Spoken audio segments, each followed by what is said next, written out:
Hey guys, thanks for tuning in. I'm Damon Campbell with Music'sMyLife.com here at the Loft in Lansing, Michigan with a very special guest. Would you like to introduce yourself? Hey, my name is Syra. Well, Syra, it's great to meet you. Definitely appreciate your time. So nice to meet you. Absolutely. What can you tell people about East Side Story?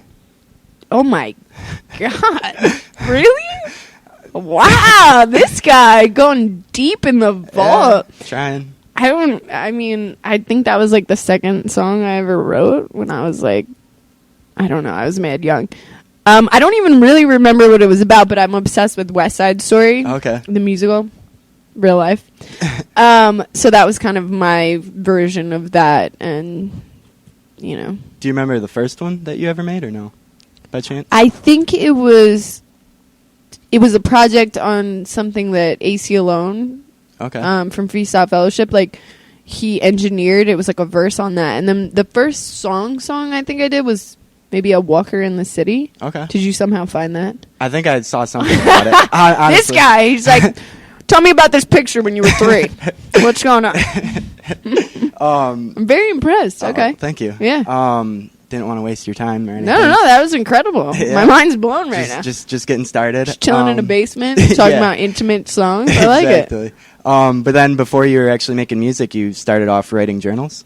Yeah. And so that was actually like a Walker in the City was like a paper that I'd written or like a journal entry that I'd written and I flipped it into a song. But yeah, I think I've been journaling since 7 or 8. Wow. Okay. Yeah. And then you started off kind of messing around freestyling when you were like 12, but nothing too serious. Yeah, like drunk at parties. Exactly. Yeah, like I could rap. Yeah. You know, I think everyone from New York can sort of rap. Yeah, to it's be just honest. in their genes. Yeah. It's like, you know. But then it was at Project Blowed where you started to really kind of hone your skills. Yeah, where I started actually like. I still wasn't really a rapper at the time, but it was like boot camp. So. Yeah, what is that for those who aren't familiar? Project Blowed is it's like a collective of rappers. It's in Lamarck Park in Los Angeles, South Central, and like a lot of people have come out of there. It changed names, but a lot of rappers in Los Angeles have come out of there, and it's definitely closely associated with Freestyle Fellowship and all those guys. So, and then there was like a new age of Project Blowed. Oh, okay. That came out. So, and then from Project Blowed to the Grammys, where you actually won. It's a big. That's a big gap. Yeah. Well, it just goes to show, you know, how far you've come since. It's crazy. Yeah. For those who don't know, you won the best dance song. Dance recording. Yeah, for Bangarang with Skrillex. Yeah. And if I'm not mistaken, you guys actually met several years back from him messaging you on MySpace. This guy is good. He's like, also your social security number. I'm just going to throw it out there.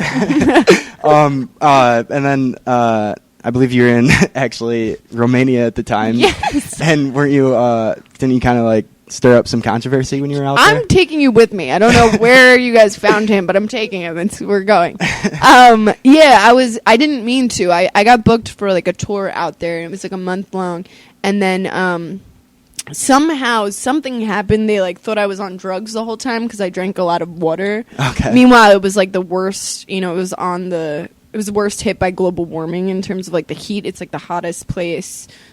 It was just really intense, basically. And then I don't know. I have power tools and I rap, and they had like a woman's table for the women, and I was just like, I'm not doing that, huh?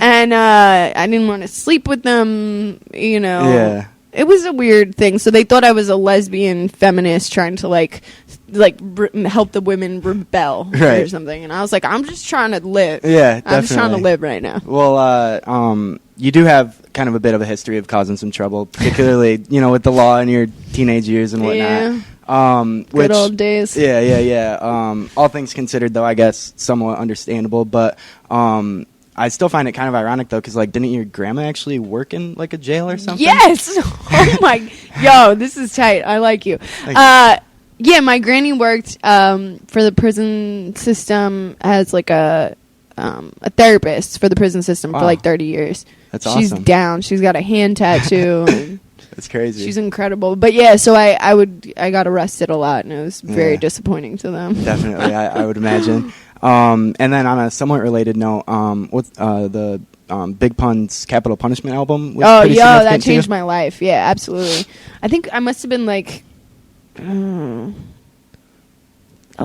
11? I don't even know. I have no concept of time. Like, they're like, how old were you? Because I didn't go to school often enough to have the, like, you know what I mean? Like, I didn't have the time frame reference. So I have no idea. Yeah. But yeah, that album was incredible. I wish Big Pun was still here. Yeah. In this basement with us. Definitely. That would right be now on this couch. pretty from the wild. 70s. Yeah, my favorite. And Joni Mitchell is probably another favorite of yours, though, right? Particularly her Ladies of the Canyon album. Yeah, you know what's funny? Everyone loves Blue, and I love all of them, but Ladies of the Canyon, it was just such a range. Like, the songwriting on that album was incredible, and it wasn't like the hits necessarily. I mean, there was a few, but it was just, you know, the way she writes music is just insane to me. And you actually have the album artwork tatted on, like, your ribs? On my ribs. Okay. For life. Yeah. So I'm definitely kind of a fan. Yeah, definitely. Yeah. And yeah, well, you definitely seem like you can appreciate artwork, because didn't you actually spend some time selling artwork, like your own paintings and stuff? Yeah, I started painting. I think I had an English teacher, Mr. Hassett, and he basically seriously changed my life, because I dropped out of high school, I think, like 6 times probably. Okay. And I would go back and then sell drugs and then be like, yeah, I don't really like people. I'm going to go. And my English teacher ended up, even though I dropped out, he ended up like buying me paintbrushes and oil paint. That's crazy. And taking me to a painting class. And so I ended up painting. I don't think I was that good, but I ended up selling my paintings and airbrushing shoes and selling those. And I'm good at hustling. I'm not particularly, master of a craft, but I hustle hard. Doesn't like your Uncle Brett do some painting as well? He is incredible. My Uncle Brett actually just passed away. Oh, I'm sorry to hear that. No, but he is one of the most phenomenal artists. Did you see it? You must have, because you probably found. I saw one Did painting. you find the Marilyn Monroe in outer space? That might have been the one. I'll show it to you on my phone if you. Okay. I mean, he's incredible. But yeah, my family definitely has a we either live or we. And kind of on that note, you actually also spent some time as a sober companion? Yeah. A life coach, that kind of a thing. What did it consist of? It's just about, like, I've had a pretty... there's, people have had it harder, but I've definitely been through some insane things, I would say. All right. So, I got my life together pretty soon, and... Congratulations. Thank you. Yeah, it's been cool. Yeah. I think we're about to die. I know. And this is okay, though. I've lived a good life. So that's going to happen right now. I'm okay with it. But yeah, so I that was definitely like a, something that I've done. And I think it's as meaningful to me as making music is, because it's, helping people and doing that kind of thing. And that's how I got here. Definitely. So. And going back to...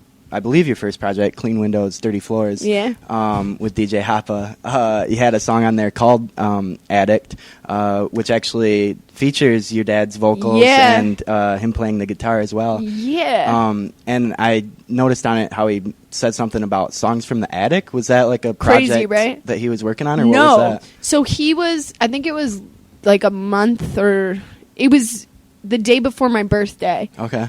But a year or two off or something like that. And he was in the attic at the apartment building. Right? Yeah.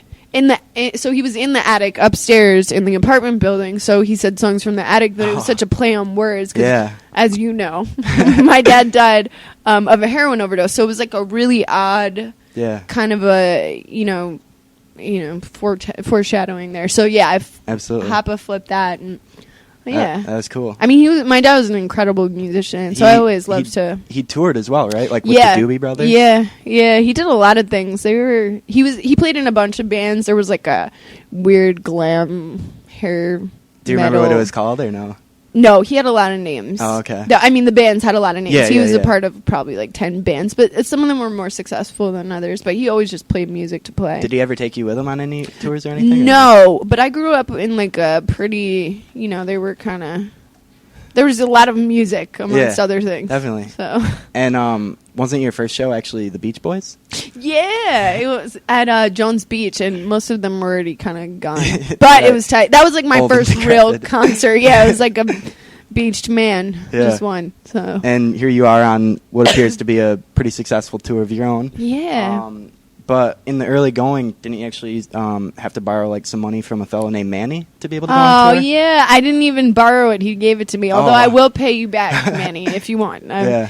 No, my fans. Manny was like my first fan that I like really remember. He'd come to all my shows, and when I was like raising money it was before Kickstarter and all that stuff. Although that's tight. Right. Yeah, I was trying to go on Warped Tour, and he ended up just giving me like $300, and a lot of other people donated money as well. But he's been awesome. Super supportive, yeah, super generous. So, well, lastly, you've certainly come a long way since then. Yeah. At this point in your career, do you in any way consider music your life? I definitely think it is, but not even because I get paid to do it now, which is cool. But I mean, I've always lived and kind of breathed music, and I think like the reason I'm still here is because of it. So it's definitely my life. Definitely. I think it's good to have other things that you like to do creatively, so that you don't get crazy. But, exactly. You know. Yeah. Yeah. Well, and I asked that because of my site, once again, being musicsmylife.com. So. Oh, musicismylife.com. Ties together. Yeah, it's definitely. They told me that before. I was like, yeah, it makes sense. Yeah. Definitely. Yeah, definitely. For sure. Well, thank you so much for your No, time. It was great chatting with you. Thank you, guys. Absolutely. Best wishes with everything coming your way. Is there anything else you want to say to the people out there watching? Oh, something prophetic. I don't have anything to say, but I'm very grateful we did this. Same here. I'm happy to be in Lansing. I know this is a website, so you're somewhere else right now, but I'm glad you're with us right now. Yeah. Thanks for paying attention, taking the time. Well, there you have it. Once again, I'm Damon Campbell, and this is Syra. Thanks for watching. Bye.